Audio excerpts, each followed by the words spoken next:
Welcome, everyone. If you're watching this, this means that there is no show this Saturday. And us being very responsible individuals at the DSPN network, we didn't want to leave you without anything to watch on your regular Saturday morning. Unfortunately, the audio listeners will be shortchanged unless we decide to record the audio. But of course, that means extra work. We're not going to do that. If you don't know this already, I'm Eric. I'm Lord Manny Hayes. And because of Marcus battling wildfires and exhaustion, he's not here for this show. He probably will be upset when this comes out, but we'll handle that behind the scenes. Maybe he'll have his own spinoff. But Manny came up with a great idea. Since they tried to tag me with the term that I am the hater, and they feel that I hate everything on AEW, Manny has decided to bring out the tier maker, kind of like the Frapper map, where he's going to give me names of the AEW roster, and I need to rank them. Do I find them elite, good, all right, just there, or trash? I feel this is going to be a very interesting discussion. I hope you guys enjoy this. Hope everyone wishes the Sharpie wife a happy birthday, because that is why I'm not here live in the chat room, because we're celebrating a birthday. We also had to remind him that he has to celebrate his wife's birthday. Well, she told me I could record the show. After being married as long as we have, I take her word for it. But yes, but we also got to understand that is also female talk for you better not. Well, I don't know. And with this being said, we're going to fire up the grill on her birthday. And yeah, we'll see what happens if the fires calm down. So I will turn over the hosting duties to Manny now, since I took over the introduction, and we will start with, is AEW rosters trash or elite? We will figure this out. So before we jump ahead, if anything happens in this coming week and we haven't spoken about it, we have recorded this on Sunday, the 13th of September. So this episode will be going out on Saturday. I don't know what the date is, but that's September 19th. September 19th. So whatever's happened in the wrestling week, we don't know. We are doing this in the past.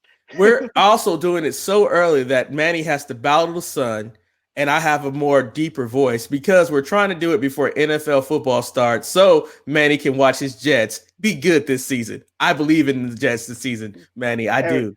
Eric, you and I both know that's a lie. That I know it is, but hey, I'm also a newfound Charger fan, so I get to hit two nails with one hammer. I get to watch the Chargers and see if they're as much trash as people say that they are. And I get to watch the number one draft pick, Joe Burrow, play with the Bengals against the Chargers, because you know how in-market games work. But enough waffling. Let's get this started. Hold on, you're not supporting the Steelers this year? No, I'm still a Steelers fan, but I want to have a local team. And I know my allegiance with the Steelers are probably just tied to Mike Tomlin, and I don't know if he has many years left with the Steelers. Okay, so let's kick off. The first on the list, Hangman Adam Page, AEW career of 2020 is 15 wins and 4 losses.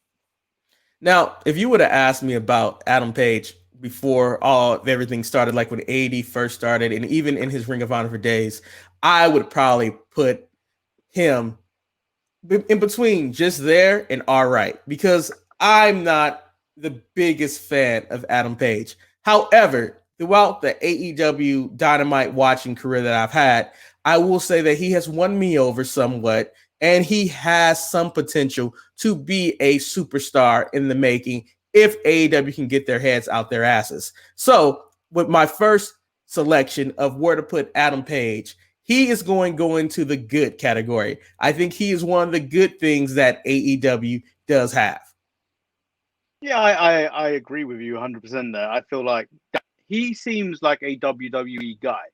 He doesn't necessarily fit the AEW mold. I know he has the occasional flip, but like they're not detrimental to him being a big guy. I think for me, the thing about him, he has a very versatile style. Like, he can do the flippy style, but he also can do a very mat-based wrestling. And I think that's where a lot of the problems go with AEW, is where they focus too much on that independent style of wrestling, and I guess that's what made them famous. But I don't know if they don't realize that not every, well, maybe just me. I'm not a big fan of independent style of wrestling. I like rhyme and reason to my matches. Okay, so moving on, we've got Alex Reynolds of the Dark Order. No explanation. Trash. Okay, Trash. I don't even need to know. Like he's one of the few wrestlers. If you have his partner there too, you might as well put him in the trash category too, because I don't remember his name. But I'll find him when we get to him. Okay, because he's one of the few people who had vignettes, and his vignettes in the hotel room when he was being recruited by the Dark Order still didn't make me care about this guy. And I've already forgot his name, and you just said it a couple of seconds ago. So the next guy is someone that's been barely used on the AEW roster. It's Angelico with a 2020 record of 4-6.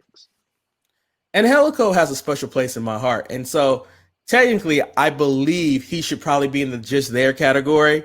However, I remember the things that he did in Lucha Underground, and I know that he has a lot more potential than what AEW allows him to do. I don't know if he can talk on the microphone, but I know that he's a very good in-ring and athletic performer. So I'm going to go with Angelico being all right. So A for all right. That's where I'm putting Angelico at. I actually was watching Dark whilst at work this week, and he had a decent match on Dark this week, last week, and like he's got an interesting style, which I feel like they should take advantage of more. And plus, he's the only man that when he gets to the ring, he does that, and for some reason, I enjoy that. It's like, hey, let it. Like I don't know. It's just one of those things where I really enjoy. So I believe the next person is going to go in the trash. He is Austin Gunn with a 2020 record of 6-1. I don't even think he should go in the trash. He shouldn't go anywhere. I don't know what he does. All he does is sit next to his father in the audience. Do they even wrestle? I think mostly on Dark. Really? Huh. Yeah. Another tag team trash. Okay. Brandon Cutler has trash. No wins ever. Sorry. I mean, because I remember when he almost had a storyline, but then they nixed that really quickly. Yeah, he's paired up with Peter Avalon now as well, which I feel like you're going to put him in the trash as well when we get to him. Next up, we've got Brian Cage. Just there. I mean, he was one of their big acquisitions this week, and this is what makes me feel very concerned about Miro, because he was one of the wrestlers that really didn't fit any mode that AEW had. And just the way that they have booked him, just they put him in a situation where he's not successful. Like the little bit I saw TNA, the character that AEW wants him to be, TNA did a very good job of making him that character, the Machine, without having even a mouthpiece. I don't know what AEW has done with this man. Well, for me, he just comes across as a Ryback 2.0. Yeah. With a little bit of more athleticism. Yeah. And I think I would take Ryback over him. And that's saying a lot right there. I don't think I would. I think there's something there about Cage that they're just not using. Okay. With Ryback, you kind of knew what you were getting. So what do you think that AEW as a company could do to unlock that full potential of Brian Cage?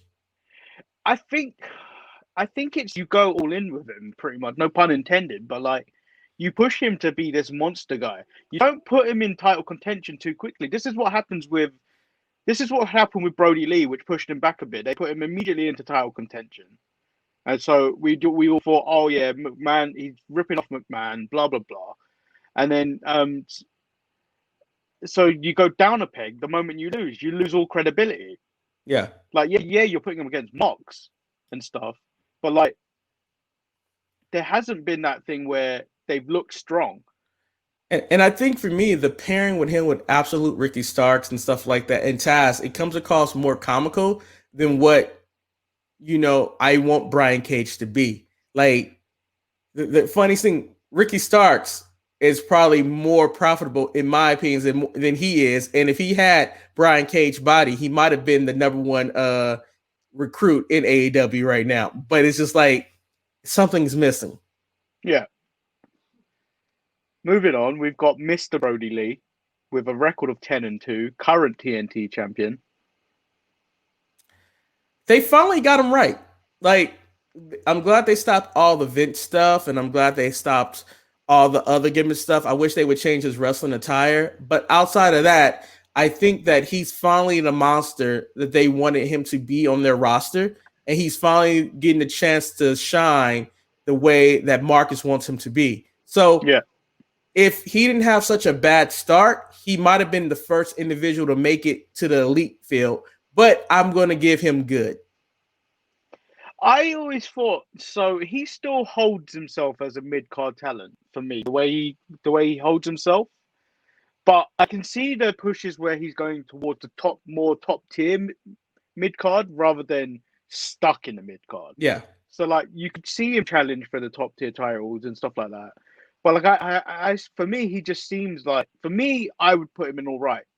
You know, honestly, Manny, I agree with that, because if it was a way to put him on the line between all right and good, I would probably go that way. And I can totally see where you would go with all right, and I'm okay with changing my vote to all right for. I don't want to sway your vote, but like for what he's done in the last 3 weeks has been great.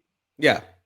For TV wise, what he's done story wise has been great. So I for me, the whole run, I'd put him in all right. But Manny, I think you have swayed me. I'm not gonna reward this man for this 3 good weeks of work. I'm downgrading him down to all right, because I still have to remember that he was acting like an underboss instead of a big boss in the video game, and he was getting himself involved in too many things when he should have his minions do his work. Because every boss has bad minions, and that's perfectly fine. But when you're losing with your minions, you can't be good. Thank you, Manny, for saving me from that mistake. So next, we've got one half of the AEW Tag Team Champions, Cash Wheeler of FTR, and his record is 8-2 since joining AEW. Yeah. So, spoiler: FTR is gonna probably be all right for me. Just all right. Just all right. I was not a huge fan of the Revival. I understand that they're good in-ring competitors and stuff. I do like the pairing with Tully. I just don't like the whole idea that the rules that they have perceived in AEW are circumvented when they're inside of the ring. And I think that's, like, for me, it's like now we're wrestling with 2 different rules for tag teams. I could see where people would like Cash and Dax, but for me, I can't get over when they lost their vehicle to the Butcher and the Blade and the Lucha Brothers. See, I would put their AEW run and their NXT run in good. Their main roster run in WWE that was kind of almost like WWE's fault, but because they're quintessential the tag team. They're a modern day 80s tag team. So I think what we should do, Manny, we should give you 3 overrides, where if I say I will put somebody, you have the opportunity, you could change their position because you are the Lord and the Commissioner of the Sharpshooters. So I'm sticking with him being all right. If you want to move him up to good, feel free. It's something I may come back to, because you may do something outlandish, and I've used all 3.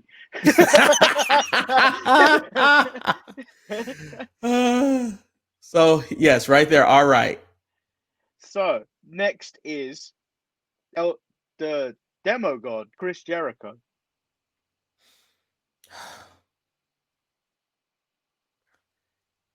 Good. And I know when he was a champion, his first year, like the first year of him being there, he was everything that I felt that AEW need to make them relevant. But the last 6 months, or I guess since he's lost his title, he's just been a bumbling fool of just ranting and raving, and like it's like very low tier comedy that I don't like per se. So I think for me, it knocks him from his elite status. and makes him just good. See, I feel like he was elite when he was champion. Now I feel like he's just there. Yeah. In a sense that me and Marcus have said numerous times on our show that, I think I've said it on the podcast, where I think it's time he needs to take his break.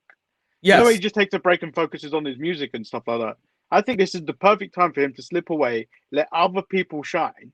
Yeah. Yeah, he's given the rub to Orange Cassidy, but I feel like they're in a position. AEW's in a position now where they don't actually need Chris Jericho all the time. Yeah, and for me, it seems like they just put him on TV in some of the most awkward moments. Like last week, him fighting Sonny Kiss and Joey Janela. Like, this is 2 weeks in a row that you have Chris Jericho in the ring with Joey Janela, and that shouldn't be a case. Joey Janela should never be in the same category with Chris Jericho under any circumstances. This was the very first AEW champion. He was the AEW champion for a long time. And it's like now he's just a bad comedy act where he seems to not care about anything. Like, it just, his transitions to where he's going to each match, like he was AEW champion, then he got sidetracked with this whole storyline with Orange Cassidy, and now he's pursuing the tag team division. The inner circle is in shambles, and it's like, I just don't know what he's doing anymore. But he was great at the beginning. He was elite for when he was champion. But now he's just like, go home, old man. Go home. Yeah. So after that, are you still happy with him being in good, or are you wanting to move him down? No, he's fine at good. Because, I mean, he still moves the needle. Like, he could easily bounce back and jump back up to elite. So, like, he's not – I'm okay with that one. Okay, moving on is Christopher Daniels of SCU. Out of respect, I'm not going to call this man trash, but he is washed up. So I'm going to put him as just there. Isn't he like 50 years old? I believe he is. And it's just one of those things where I don't really know what they're doing with SCU, because 1 minute they're broken up, next minute they're together. And it's just like, if we're going to give Scorpio Sky, if we're going to give Kazarian a chance, like, you have to like drop this whole gimmick. Yeah. So I'm 100%. okay with just there. And then now moving on to a man that I believe you dislikes with a passion, Chuck Taylor. I was trying to figure out who that was. At 1 minute, I thought it was Adam Rose. And I was like, I didn't know Adam Rose was in AEW. Chucky Taylor's trash. I don't like Chucky Taylor. I firmly agree with that. The only thing I enjoyed about him in the last month was I'm gonna fucking kill him when he built the pyramid of chairs. Yes. and then went through it himself. Yes. I think that's the only thing of his entire run on AEW that I've actually enjoyed. I'm going to kill him. Like, okay, I guess you are. And then you went through it. It's like, oh, a failure. Then moving on, I've left out. So on the AllEliteWrestling.com website of the roster, they had SEMA, but I haven't seen him wrestle at all in the last years. I've left him out. I'm glad that you did that. We've got Cody Rhodes, which I saw an interesting video yesterday where they were calling him the most complete wrestler. Manny, I'm curious because I'm about to flip the script on you. Where do you think I'm putting Cody Rhodes at? Well, I know you like Cody, so it could either elite or good. Which one do you think it's going to be? I'm thinking 75% that you're going to put him in the good category, but there's a 25% chance, I believe, that you're going to put him in elite.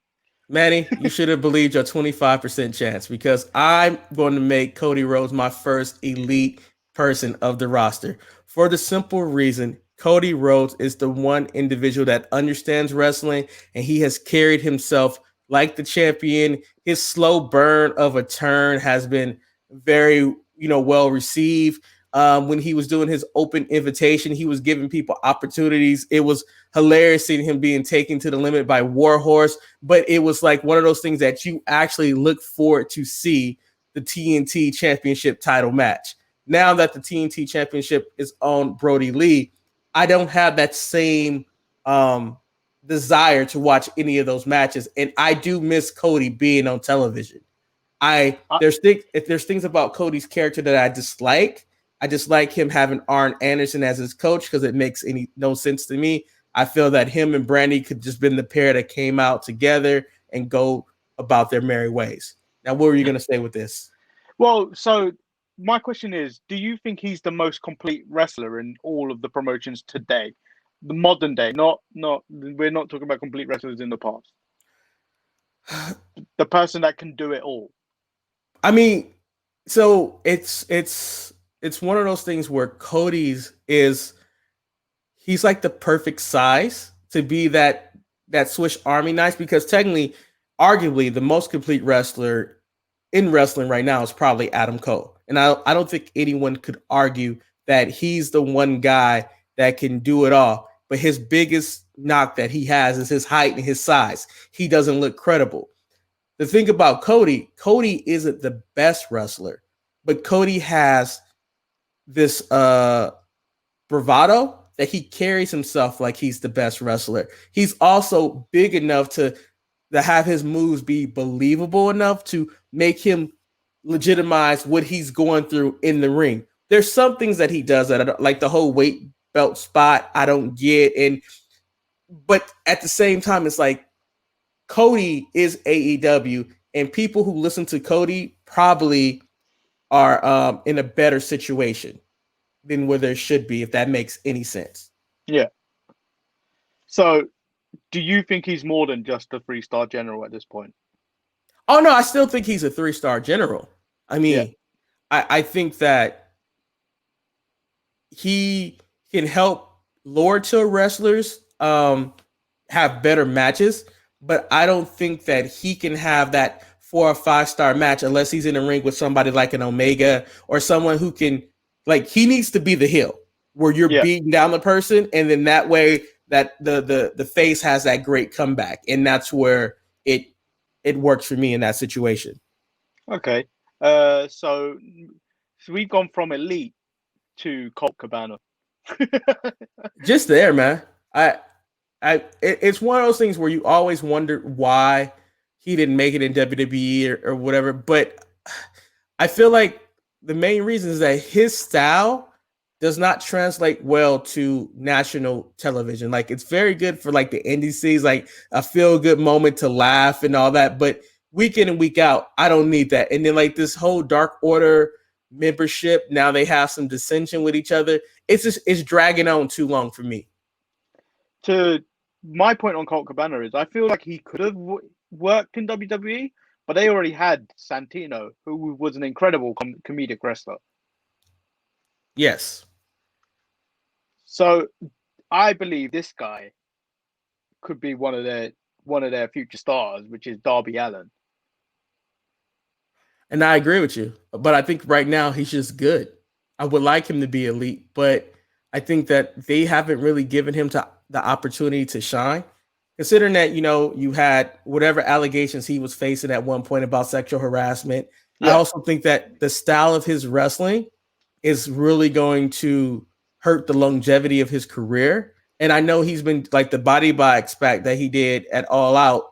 I know he did that on the independent scene a lot, but the thing is that that's such a spot that you can really separate your shoulder and do things like that. And I know he's still fairly young, so his body can heal very quickly, but they would actually do a service if they had created some type of belt that would be more appropriate for his size, because like if he challenged Brody Lee, I don't think, based on how Brody Lee took out Cody Rhodes, that anyone could believe that he could defeat Brody Lee for that TNT championship.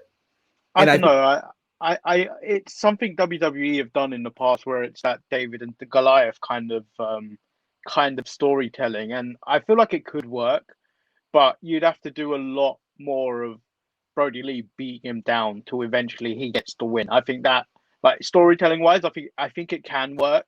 It's just how they pull it off, make it believable, is the other question.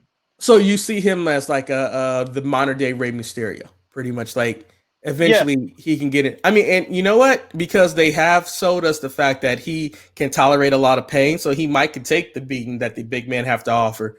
I just have to, rate what I've saw, and I saw his match against John Moxley, and I'm not sure if that's Moxley fault or not, but that match just really didn't really click for me yet. But I think he's the brightest star that they have on their roster, the brightest star.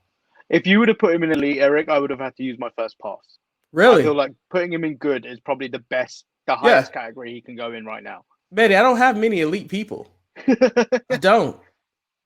So we've got Cash Wheeler's tag partner, Dax Harwood. Yeah, he's going next to him. We're going to keep the tag team together, and all right, man.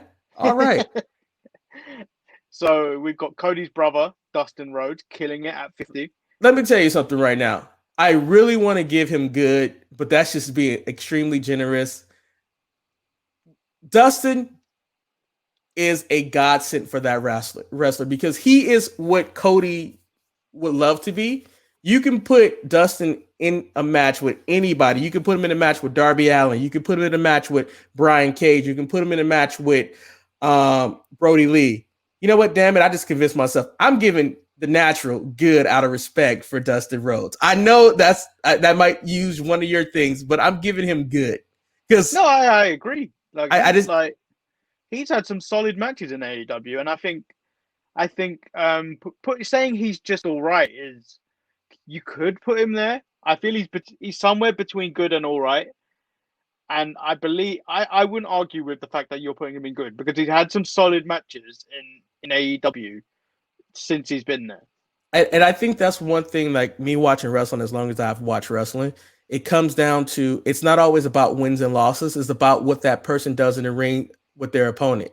And just last week when he fought Brody Lee, this made Brody Lee feel like a true champion. Like, that was a fun match. I wish he would stop doing the Panama Sunrise. I just really wish he would stop doing that because he does it too much. But at the end of the day, I really like Dustin Rhodes, and I've been a Dustin Rhodes fan for a long time, so I'm okay with him being there. Whenever he does the Canadian Destroyer, it never seems how do you put it? It never seems natural. No, it seems like we're really setting this up for something, and it's like, okay, here we go, and it's like, stop doing it, old man, stop doing it. So we've got what they put on there, the Mad King, Eddie Kingston. As of right now, Eddie Kingston is all right. He hasn't done anything for me yet, but I mean, he's talking a mile a minute. But the current storyline that they have him is more convoluted than the Brian Cage storyline. Yeah, like I don't know what's going on with that.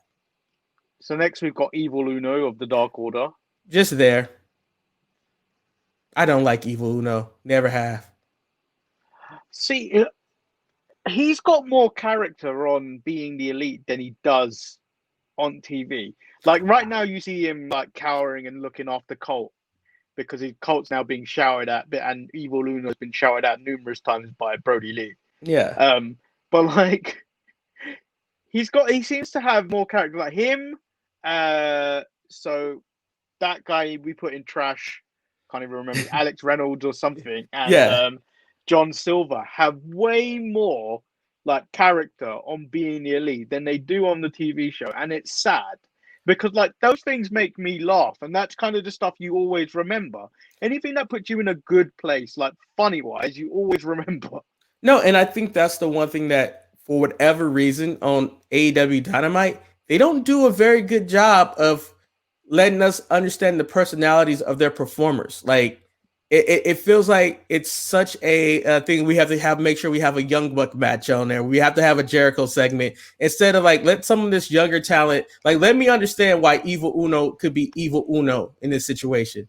Yeah, exactly. It's like, I need to know. It's like, for example, let's go to WWE and Raw. One, I would agree that I think you, Marcus, and we all agree that we don't really want to see Natty in any more matches. However, ever since her and Lana have been together and they have got the tagline, the boat, and they're walking around talking about they're the best ever out, whatever the boat stands for. Best of all time, Eric. Best of all time, yes. I'm sorry, man. It's early in the morning. We must admit that it is quite comical to watch them on television because it's like these two chicks are delusional, but it's hilarious. And I kind of feel like Evil Uno and Stu Grayson have that same delusional mentality, but always see them as henchmen and as bad henchmen. And I need to see a little bit more. 100%, Eric. 100%. Look at you with your graphics at the bottom. Next thing, I feel like I would get a score ticker. These are the scores going on. Well, this is what I put on the show. Yeah. It saves me saying it. If I can put it at a ticker at the bottom, it saves me having to say it. I appreciate it, man. And everyone reads a ticker. You can't resist reading a ticker. So next on the list is Frankie Kazarian, or as I call it, Dollar Store Randy Orton. Man, you being generous would call him Dollar Store Randy Orton. I mean, Kazarian, to his credit, he's a great in-ring performer. He can wrestle with the best of them. His personality, I just don't know what his personality is. When it was him and Daniels together, Daniels was the personality of the team, but now Daniels is kind of old. And unfortunately, because I don't like breaking up tag teams, I'm going to put Kazarian at just there. He's just going to be just there. Okay, let me put him right next to him. Yes, there you go. So we've now got Isaiah Cassidy of the Private Party. Manny, we might as well just do 2 for 1 on this one. The Private Party together. I'm going to break up. He's right next to Matt Hardy. It hurts me. We haven't even put Matt Hardy on the list yet. Yeah, it hurts me to do this because there's not many African American representation in AEW. But right now, for me, the Private Party is just there.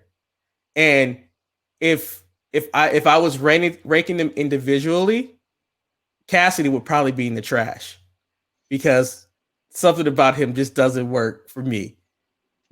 But Mark Quinn is carrying him to the just there category, so I have to rank them as a whole. So they're both just there for me.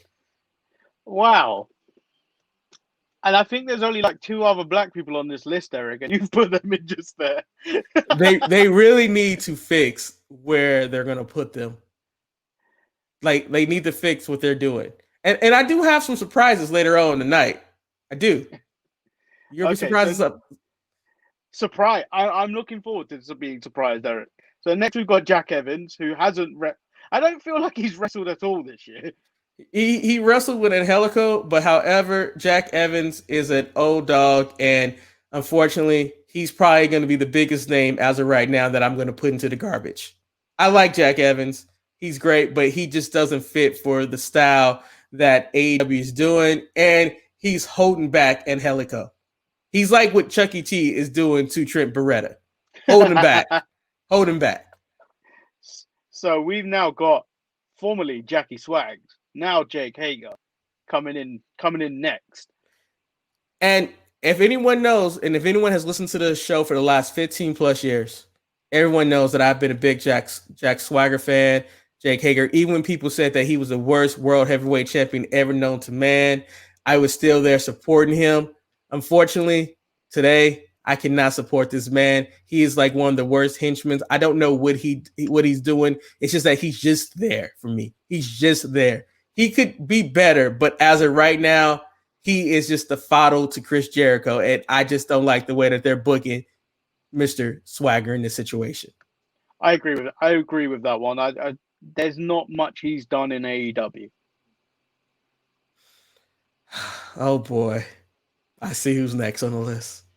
Yeah, you're the person that you can't make any money with. The bad boy, Joey Janela. And Manny, I've tried many times for I think 2 months. I was trying to sell people that I think Joey Janela had potential. I've come to the conclusion he doesn't have potential, and we need to take him out with the garbage, put him in trash. The next guy, we don't even need to mention his name, just put him in the trash too, because I think he's Alex Reynolds' partner. Yeah, I'll put him next to him. There we go. We got to keep these tag teams together. There we go. So now the AEW World Champion, Jon Moxley. This is hard for me. And I'll let you know where I'm debating where to put him. It's a debate between good and elite. And that's crazy. Because he's the AEW champion. It should be a no-brainer with him being elite. However, I think that Moxley is finally figured out, or they've finally figured out how to book him correctly, and he's cutting promos that make sense. I just think that my biggest issue with Moxley is not his fault. He hasn't had any meaningful matches for me. Like the feuds that they've put him in just haven't really translated into something that I ever felt that he was in jeopardy. But based on that, he's carrying the championship well. He is probably the biggest name ex-WWE guy. He's probably the only ex-WWE guy that they have booked well. And if I was starting a company, I would not hate having him. So based on all those reasons, I'm going to make him elite.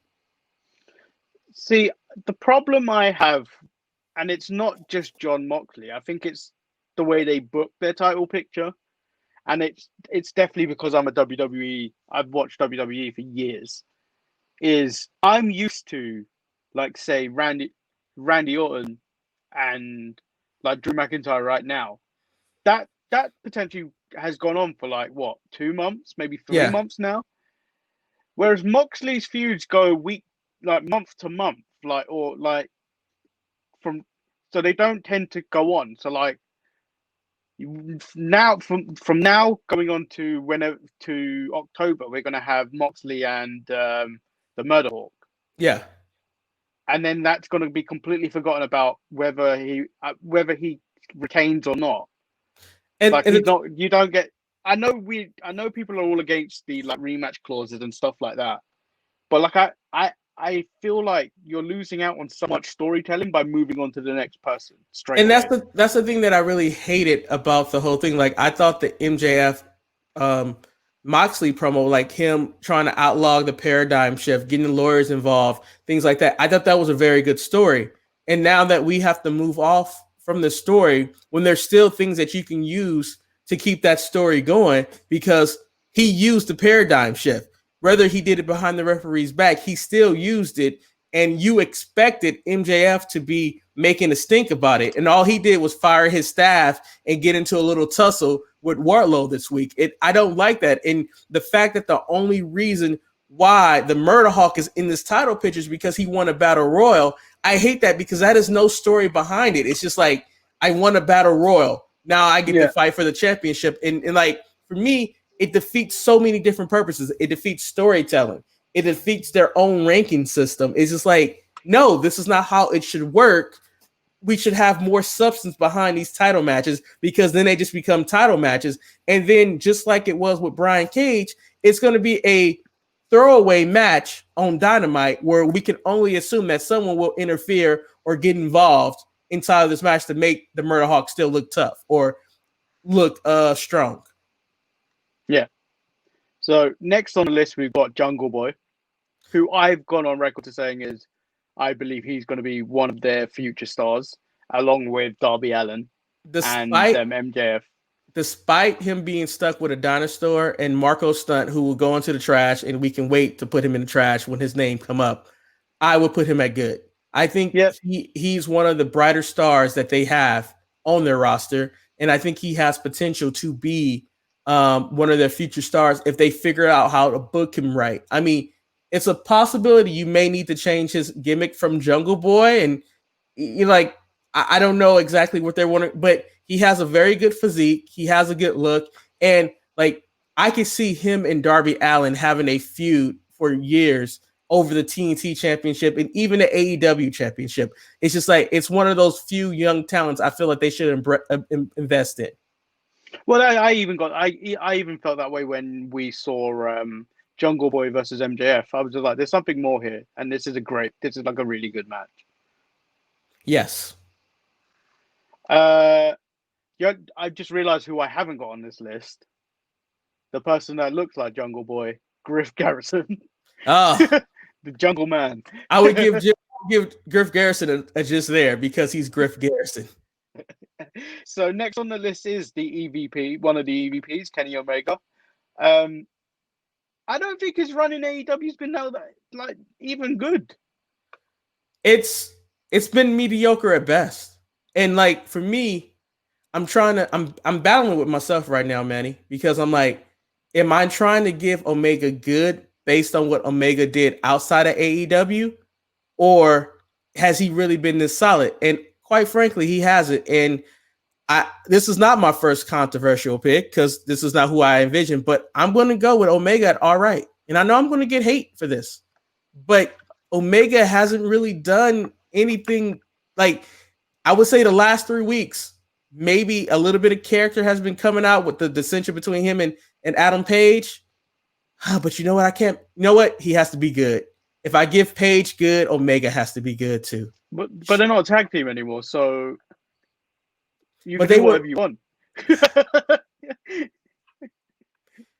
You know what? I'm giving him the benefit of the doubt. He's going to good, Manny. He's going to good. He should be at all right, but the benefit of the doubt. I am a generous man right here. Omega, you should respect my generosity. So next we've got Superbad Kip Sabian. You're gonna hate me for this. You really are. But just how we see Darby Allin and how we see Jungle Boy, I see that in Kip Sabian. I like Kip Sabian. And I think him and Penelope Ford, people are going to hate when I say this because it's a very, very hard comparison. Oh, actually, no, this is a better one. They are like a Rusev and Alana. I was going to say Macho Man and Elizabeth, but no, that's just too great for them. And I'm going to put Kip Sabian as good. I like Kip Sabian. I like Kip Sabian, but I don't think he's just there yet. I think he has potential, but I'm going to stick with good because when I look at my all right category, I don't want Kip Sabian being with those guys. I don't know. Kip Sabian. Kip Sabian can hang with FTR. Well, but we already know that FTR is probably too low in most people's eyes. I think FTR is a bit too low, but I'm not going to challenge you on that. No, but Manny, I think I need to challenge myself after we get everyone picked out, then so I can see if I want to make some changes as I look at the overall picture. Okay, so next on the list is the Murder Hawk, Lance Archer. All right. And just so you know, I think there should be a ceiling between good and trash right now because no one with a tramp stamp can go in elite. Even with a tramp stamp cover up too. That's why he's going to all right. I mean, he hasn't done anything for me. Like the only thing he's ever demonstrated is that he could win a battle royal because that's what all his segments were. But at the end of the day, I could care less about the Murder Hawk. I really can't. I just could care less. So next we've got Luchasaurus, who I'm not very high on. I know Marcus is high on him. Manny, just there. And Marcus is going to hate me when I say this. I don't get it. I know Marcus is like, he's a dinosaur doing karate, but them karate moves are done in slow motion, and I could care less about him. I think for the most part, he is holding back Jungle Boy from reaching his full potential. And just like when Marco Stunt, when his time comes up, oh, wow, we're going to have back-to-back trash. I've never seen. Oh, man, we might have a triple trash. Whew, I can't wait for this. Like just there is fine for Luchasaurus. He can move up, but he's fine right there next to Jake Hager. You'd be surprised. I've spoken to some people and they actually like the character of Luchasaurus, and I think it's because it's taking them away. And I feel like they're very much, the people I've spoken to, very much a casual audience, but it's taken them away from just men fighting other men, where it's just, this is a character, a gimmick. But see, the thing about it though, Manny, for me though, is that he's a bad source. He's a bad Luchasaurus. Like I get that he's a dinosaur. He comes out, but like he just doesn't do anything else for me. And maybe it's Marco Stunt's fault. I'm not sure. So the next two I'm going to put in the trash immediately. That's fine. So it's Luther and no, wait, Manny. Let's because we need to be able to say his name. Luther going to the trash, but we need to also make sure. I have a few things to say about Marco Stunt. Okay. I think the trash is too good for Marco Stunt. I don't think he should be on television, personally. I don't like the guy. I think it really diminishes what AEW is doing as a company as a whole. He's holding back Luchasaurus and he's holding back Jungle Boy. He should be obliterated. I can't even say the word, but he is trash since that is the only rankings I have.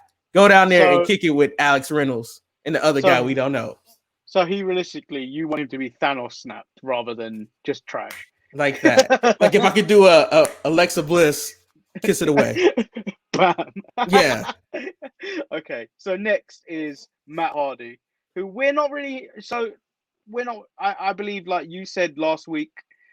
I'm saying it as if it's now. You said last week on the podcast, which was yesterday, that Matt Hardy was in your top 5, and now he's dropped down, and just like he's just there.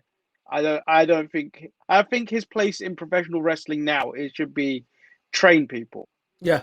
I thought, although we talked about on the show, I thought a very good spot for him was with the Private Party.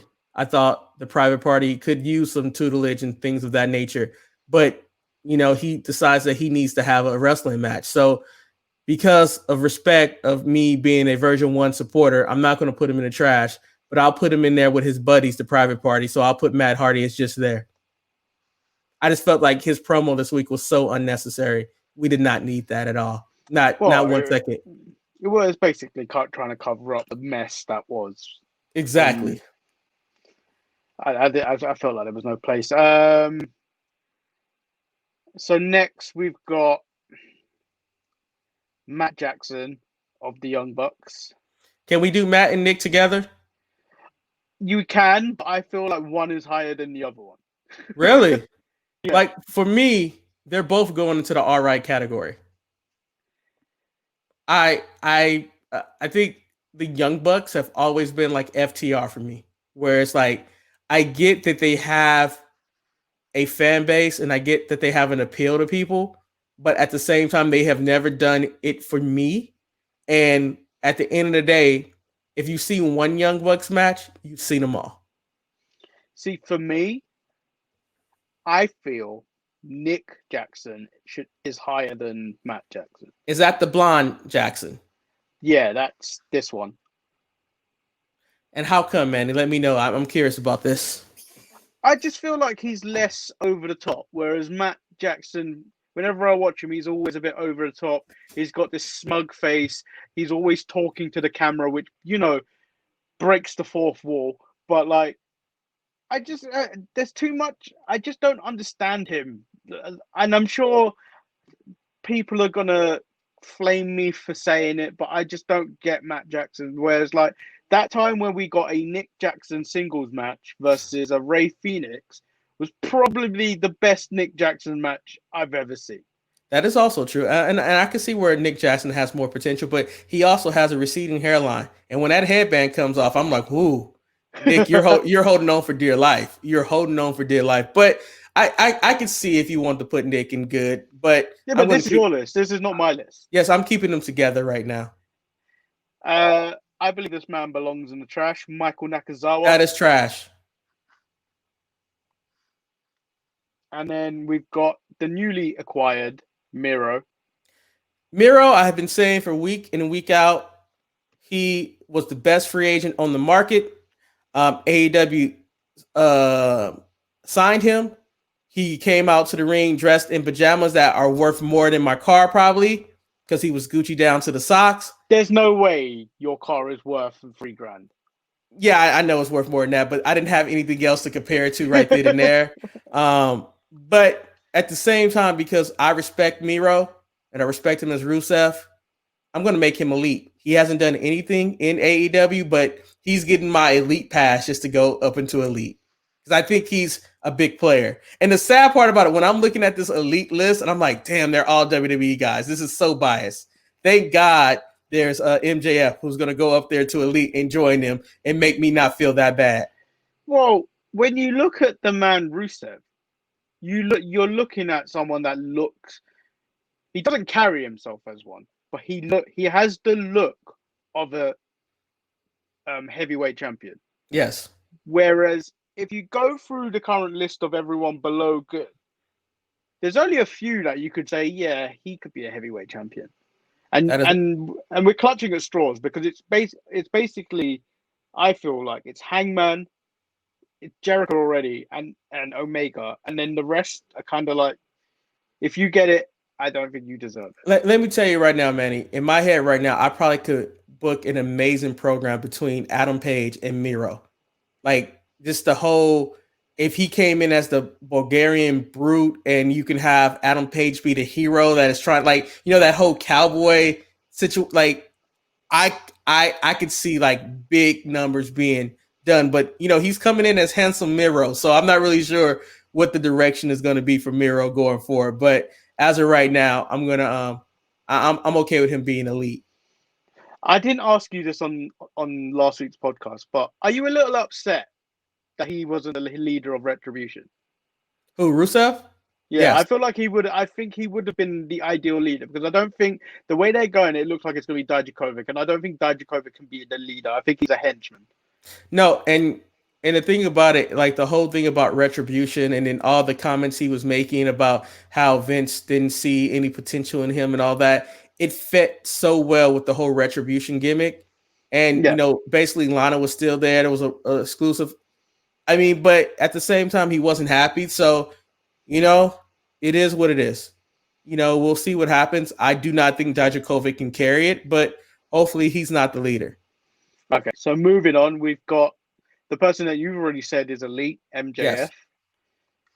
In ring, you know what? He's okay, but his mouth backs he talks a big game, and I think that's what you really need. And he's probably the only true heel that they have, that it's no in between with each other. And I think that, he is if you could have a good program, if you would have MJF, Darby Allin, Jungle Boy, and even my boy Kip Sabian, because I'm just gonna mention him right then and there. Like those could be your future that carry you to the next. Those are your future stars right then and there. Well, I think that MJF, like you just said, you don't necessarily have to have the best wrestling game. No, you don't. Because the idea is you're selling people. You don't tend to sell people on the wrestling a lot of time. You tend to sell people more on the story, which draw people in. And I feel like MJF is the guy that can do that. I agree. So the next guy on the list is Orange Cassidy, and I'm interested to see where because we've known that you have not liked him. Have you grown to like him?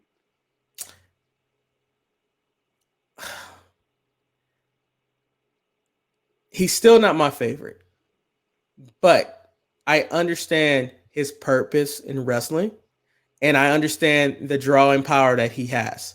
And based on that aspect of it, I'm going to place him at good. He's not elite yet, but do you think he can be? I think he can be. I just think that he showed in his debate that he can talk, which is, I just think that it's one of those things that he has to drop the dead weight of Chucky T and Trent Beretta in this situation. Like, I don't necessarily feel like Trent is dead weight. I feel like Chuck is.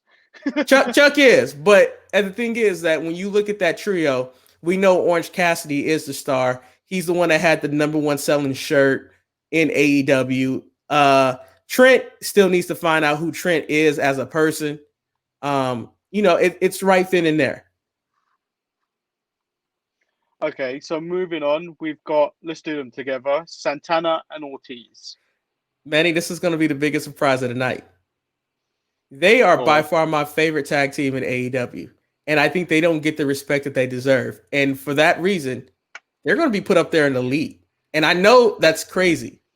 I think that when not being Jericho henchmen's, when their little program that they're doing with Chucky T and Trent, they're making me want to watch that because they're being the badasses that they can be. The only problem is that when they're associated with Jericho, especially Ortiz becomes more of a comic thing. Like, I remember when they dumped the orange juice on him, like he was just flailing and stuff like that. And I don't need that. These two men were badasses in TNA or Impact Wrestling. And I watched it. They were LAX.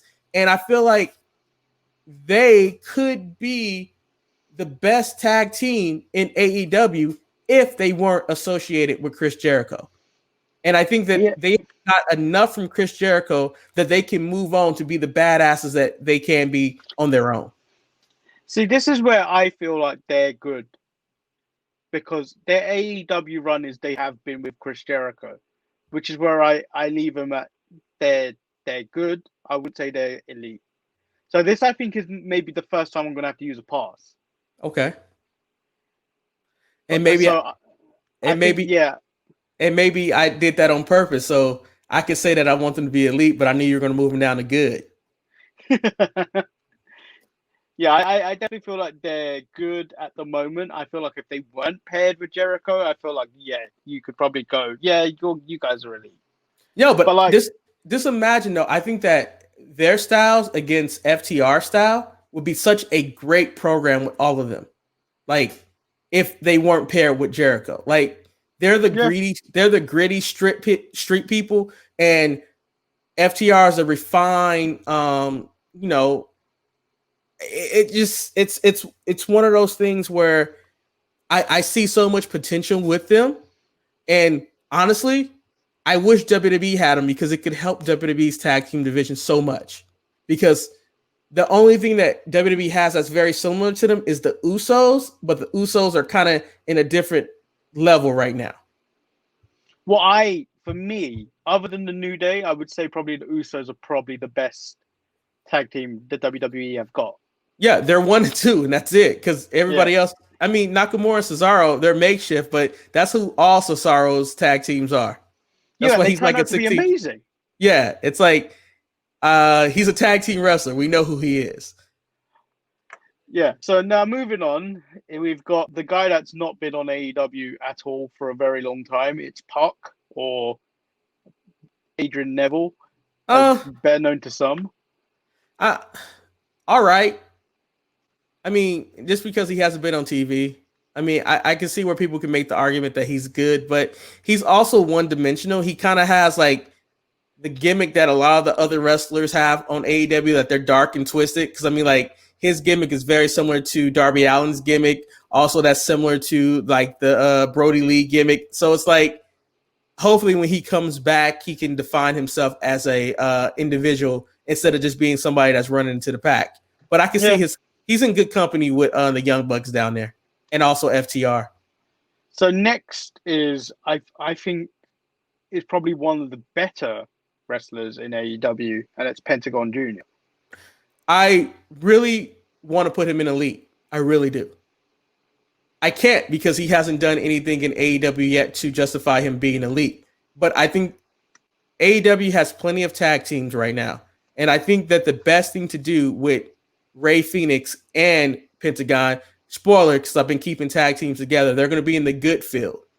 But I think Pentagon, his run on the indies and stuff when in Lucha Underground when he was the champion, he evoked so much emotion from the crowd that it's intoxicating. And I really feel like they're missing out on that opportunity. Like he would be the perfect rival right now for Jon Moxley. Like just the perfect rival that would So I ask you this question: Rey Fenix or Pentagon Jr.? Who you got out of the two? Wow, Manny, why you got to make me choose, man? Because you made me the host of it. Now let me ask you this question, because this is a very important question, and that's why I'm moving in close on the microphone on this one. Am I booking for now, or am I booking for the future? Let's say book for now. Booking for now, I'm selecting Pentagon Jr. So for the future, you got Rey. Rey, because like when I look at the future, and the future is in the good.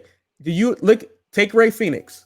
Think of the matches that he can have with Adam Page, Darby Allin, Jungle Boy, Omega, Kip Sabian, even Orange Cassidy. And then you go up in there, what he can do with MJF, Moxley. I think that like he should be one of the people that they have on the short list of people who can be AEW champion, because he does things in the ring that no one else is doing except for maybe Grand Metalik. But no one really cares about the Lucha House Party.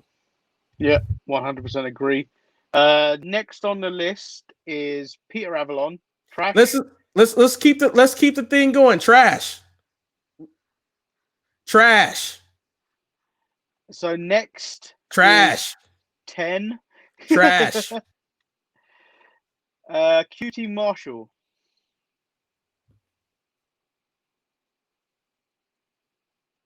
Trash. I 100% agree with that. Because I was almost going to bump him up to just there because he has Ali. Yeah. Absolute Ricky Starks. All right.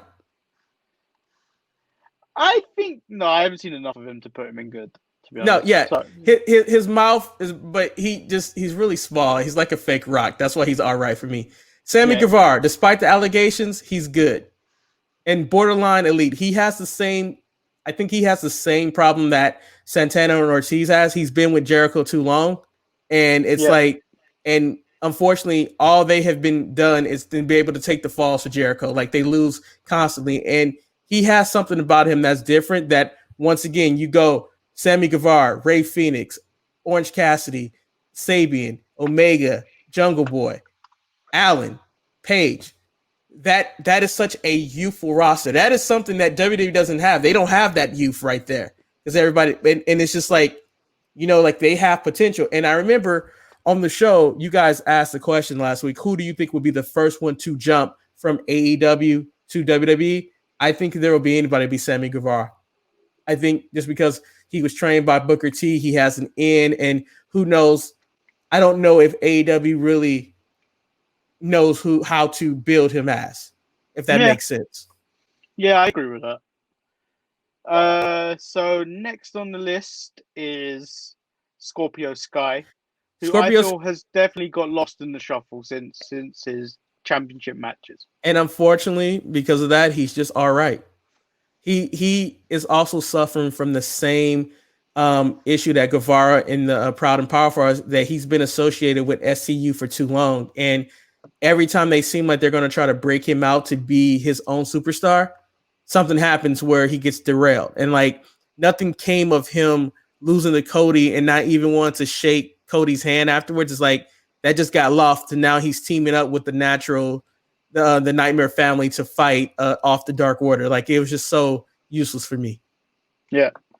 Sean Spears was all right for me. However, if you put him with FTR and Tully Blanchard, I like that foursome, and I would bring them up as to a good faction, but I don't know what they're really doing with Sean Spears. I know that I read a report that he left WWE because WWE just wanted to keep him on as a trainer and a booker, and I think he wanted to be a performer. And I believe if my mind is working correctly, I believe he runs the flatback schools with Tyler Breeze, right? They have that wrestling school together. And honestly, I think he's a solid wrestler. I just don't think he's a star, but I think he's a good hand to have on hand.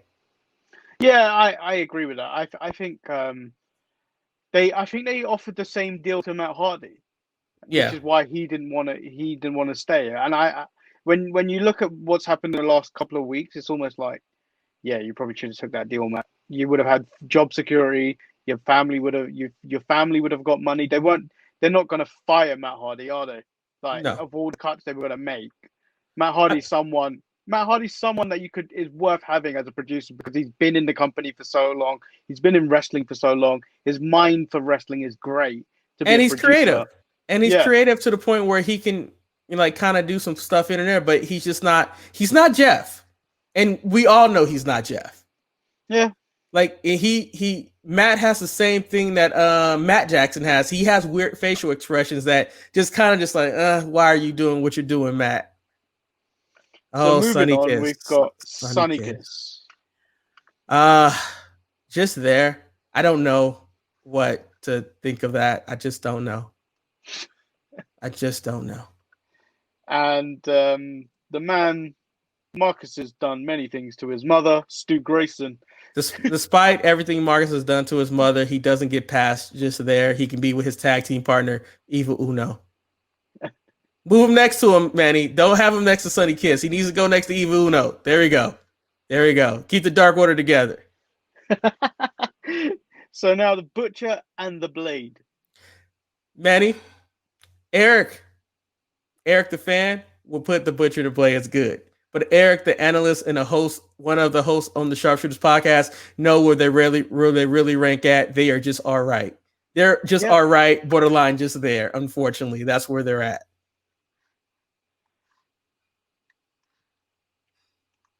So we've got Trent. Trent is a very interesting pick. And with this power, and Trent has done absolutely nothing to deserve this great honor I'm about to bestow upon him.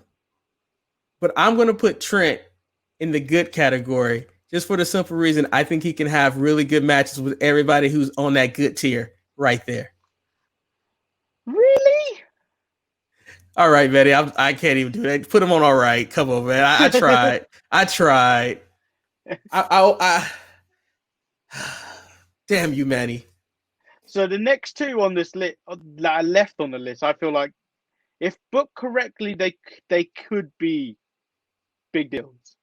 All right, so I know Wardlow is one of them, and Wardlow I would put it good. I like Wardlow. I think he has potential. The last one is Will Hobbs. Who? Will Hobbs. Who the hell is Will Hobbs? The newest black guy they've added to their roster. Oh, was that the black guy that lost to somebody recently? Yeah. Just because I don't think I have any black people in the good tier. Let's put Will Hobbs there. I don't know who he is, but let's go with him being good. I feel he could be a big deal. Wait a minute. I think if I remember, this was 2 weeks ago. We talked about Impact. I mean, we talked about AEW, and I was trying to speak about Will Hobbs, but you guys kept talking about other things. Yes, I remember Will Hobbs, and I was like, why was he just jobbing out to somebody for no good reason? I like this kid. He's got the look, and he looks like, for me, he looked like a better shaped Keith Lee. Yeah, that was a very good thing to say in that situation. You know, I'm overlooking my my tiers. I'm actually satisfied with a lot of my picks. I can understand where someone can argue that the Young Bucks and FTR could be bumped up to good. I can see that, but you know that's my own personal bias. But no, I thought you were going to be a little bit more negative, but you've taken this seriously, and I feel like this is about where I would put most people. The only first people I would move up would probably be FTR. You have to understand, like, people say that I hate AEW. I do hate AEW, but as a company, because I think what they're doing just doesn't make any sense half the time. But I respect a lot of the performance that they have, and I think you can have some fire programs. And like for me, I just want wrestling to have sensible storylines. Like I think the biggest problem with Monday Night Raw, I could care less about the Raw Underground. Like on Raw After Talk, I think I saw videos where Kevin Owens challenged Baba and Tunde, and I'm like, that doesn't matter to me because it's the Raw Underground. It doesn't translate to the ring. I need stuff to translate to the ring. We're doing things to distract us from the true problem, is that we don't have enough storylines in wrestling to keep me invested. Like when you think about AEW, what's the storyline that we got going on? So we have the title match of Moxley versus Lance Archer. But the only reason why this match is happening is because of him winning the Battle Royal. And Moxley tried to cut a promo talking about how, like I knock one down and then another big challenger pops up. And I like that. And I'm like, that helps him because it seems like that he's willing to fight everybody who's challenging him. But when you keep having people that get that fluke championship title match, it diminishes these championship matches. Compared to MJF, he was like the rightful challenger because he was at the top of the rankings, hadn't lost in 2020. And the fact that they're not following up on a storyline that technically Jon Moxley cheated to win the match bothers me. It bothers me a lot. Yeah, and it didn't make sense because they kind of addressed it at the beginning of AEW and with him talking to Jericho, but then that's it. No one ever made reference to it ever again. Like at the beginning, that to me, that kind of almost felt like they were trying to start a feud between MJF and Jericho. And I'm like, that's not what we need right now. To be fair, it's something I kind of want to see before Jericho can no longer go. But you have to admit, Manny, when it comes to the Jericho MJF feud, it's not what they're going to do in ring that you care about. It's what they're going to do outside the ring and talking to each other and overtime. Because you have to admit that the very brief opening segment was fire because both of those people are arrogant and cocky. Of course. So like in my mind, wrestling is wrestling. It's how you get there. because like some people are going to give you a good match, some people are going to garbage match. So like, have you ever heard this saying when you talk about a burger? A good bun can save a bad burger. It can. I argue this every day. Yeah. So like a lot of the time, a good build up to a match can save the fact that it's a shit match. Like, how many times have you been more invested in what's going on than the actual match? Well, so the thing about it for me, and this is where I know that I'm probably leaning toward more the casual fan than I do the hardcore wrestling fan. I recognize what a good match is, but I'll take a subpar match if I have a good story going into the reason why they're fighting each other. That's like, for me, that's what gets me. Like when people ask, "Oh, how do you watch wrestling?" I'm like, it's a soap opera for men. And I want a good story to be invested in about why I'm watching this match. And I think as of right now, the only story that can really, it's only two stories in wrestling that I'm really invested in. And that's the big dog and his cousin, because the big dog could care less about dealing with Jey Uso. It's like, as we said on the show yesterday, he's the most annoying cousin ever that just puts me in fights. And then after that, it's Sami Zayn with the whole AJ Styles and Jeff Hardy situation, because he claims he's the rightful champion and he was robbed and he's walking around with a title. It's funny. Now, on SmackDown, they did sprinkle some little bit of storyline, but unfortunately it doesn't work, is that you had the Street Profits destroying Cesaro's and Nakamura's championship lounge by letting all those rapscallions in there. And I like that, but the problem is, where do we really go from there when they're on two separate shows? Sasha and Bayley had the best storyline when they were going from show to show trying to get the belts, and we were waiting for the turn. Now we have the turn, so now we have to wait to find out when Sasha comes back to get her revenge, which I can't wait, because I will say right now, to me, and this is, I know we're talking about AEW, but my so far MVP of the pandemic era of professional wrestling has to be Sasha Banks and Bayley. I felt they made me want to watch every show that they were on. See, so for me, it's been Sasha and Bayley, and then no one else. Yes. And the fact that Sasha's now got to take time off to sell the injury angle, you kind of go, what's going to happen now and then? Because I'm more invested in SmackDown right now. I don't when we did that Payback show right after Payback, where I was half asleep. Yeah. We spoke about, are you looking forward to Raw? And we all three of us said no, because everything that happened for the SmackDown brand. So for me now, it's almost counting down the days. I'll get to NXT AEW, but I'm always looking forward to SmackDown right now. Yeah, and the sad part about it, it's because of Roman Reigns. It's like, what is Roman going to do next? And that's crazy for me, because Roman was one of the most hated persons in the wrestling community. Now he's beloved, and I never hated Roman, but it feels like it's the big show. Like, I could care less about Randy and Drew McIntyre. Like, it's like, can we just give Randy the title and get it over with? Or like, it's like I think unfortunately on Raw, they have 3 hours to book for, and they are trying to sacrifice a lot of these hours with the Raw Underground. But if you were to give me a true feud between Aleister Black and Kevin Owens without the Underground, I would be invested in that. Well, I feel like that was to kind of set stuff in stone, because I don't think it's going to remain in the Underground. I feel like the Underground is definitely something they have for people that don't have much going on, and I feel like that was to give the Underground some credibility of like, yeah, these top guys are coming into Underground to sort out some of their business, like with no rules and all that stuff. And I feel like tomorrow on Raw, you're going to get a lot more kind of Kevin Owens and Aleister Black.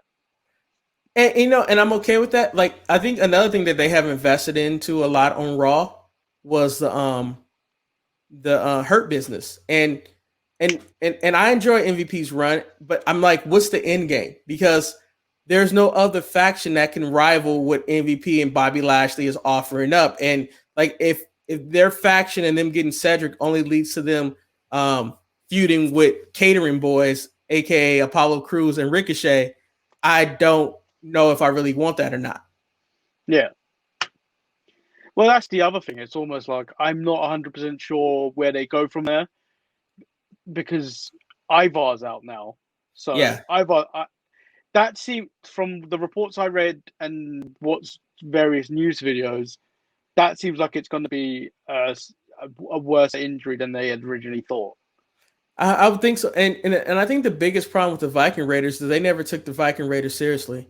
Like they didn't book the Viking Raiders the same way they like what they did with Authors of Pain, like when they got to the main roster, and they could have been a viable tag team for them if they would have took them seriously, but they just really didn't. Well, that's the thing though. The tag team division is never a big focal point, and I think it's only going to be when Triple H finally takes over that you're going to see some type of care for the tag division. Because like what you've seen him do with NXT has been great. Like Yeah. there's since NXT's gone on Wednesdays, there's no time where I've just went, you know what, NXT's been trashed this week. And and it's been like, it's been okay. It has those okay weeks, but it's still never like, man, that was just complete garbage. I wasted 2 hours watching NXT. Yeah. I still want to know where my Cameron Grimes is at. Where the hell he at? Now, Manny. Yeah. Now let me ask this question. I know you said Dijakovic can't lead Retribution, but if Cameron Grimes was the leader of Retribution, I could see here. No, I could see it, but then I don't think you could ever take that group seriously ever again. No, you couldn't. Just like how me and Marcus want Billy Kay to run the underground for the women.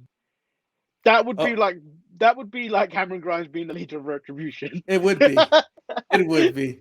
But we also know that Billy Kay might be on the short end of the stick of what's going on. But Manny, I want to say I think I had a good time of ranking on this, and I think we should probably maybe one day get Marcus here, and we should argue like the NXT roster or something like that, because I think it's a little bit different because like the NXT roster is a little bit harder to. I don't know if they have as much trash as AEW does, because I'm looking at the trash bin right here and I'm ready to hit empty recycling bin because it's nobody in there that I have any regrets about putting there. Is there anyone in just there that you feel like could end up in that trash can? Sonny Kiss. I feel like for what Sonny Kiss is, I feel like they should be doing a lot more with him. Yes, they can't even figure out if they're gonna call him or she, because they haven't come out and said what how he identifies. That's the problem. That's a bigger problem. But like you said, it's when I look at the just there category, they're all 1 foot in trash and 1 foot out all right for me. Like the person in the group that probably can make the biggest jump with proper booking, in my opinion, is probably Brian Cage. Like and he could probably, Hager. Huh? And possibly Hager. I don't know. I just don't know. And maybe Mark Quinn. Maybe on his own. But I don't think you can break up the party like that. I don't think you can break up the party either. But like, I just don't. The party, if the party needs MVP more than the party knows. Like, for me, the party needs more size. Yeah, they're very skinny. And then like for an all right, I think that arguably Brody Lee is probably on the cusp for good, but he's being knocked down. Then you have FTR, which despite my dislike of them, I know that they're good considering. Pac is probably good. Scorpio Sky, he can teether. I think they have a lot to work with. It's just that AEW has to be willing to work with what they have to work with. Okay, my thing is now that the AEW roster has got so big that you've run into the problem where a lot of these people are going to end up showing up on Dark, and you're not going to make as big an impact as you were. I feel like they're falling into that trap of Impact or I do. TNA when I used to watch it. Yeah, they have too much and they're not writing enough stuff. Like, I feel like they have one person that I really would like them to utilize more, and that would be Brian Pillman Jr., because that's like a great story, but he just gets thrown out there as a jobber. And I'm like, that doesn't really help him, because like I know growing up and people in my age range, Brian Pillman was one of the favorite wrestlers of a lot of people. Although he didn't fly as much as I thought he did when I saw some of his old footage, but still. I don't think they can do much with Brian Pillman Jr. because he's actually signed to, I think it's MLW. Oh, okay. Well, then that makes so I think he's there till MLW are going to like start doing shows again. But so I don't think AEW are going to push him to the moon, knowing full well that they're probably going to lose him once MLW start doing shows again. And I think that's the biggest problem about working with other corporations, because you don't know what the partnership is going to be, like Thunder Rosa and stuff like that. So, only time will tell. Like I said, I hope AEW can be successful. I just know that they don't do a lot of stuff that makes me care. There's like the 4 people that are in an elite category.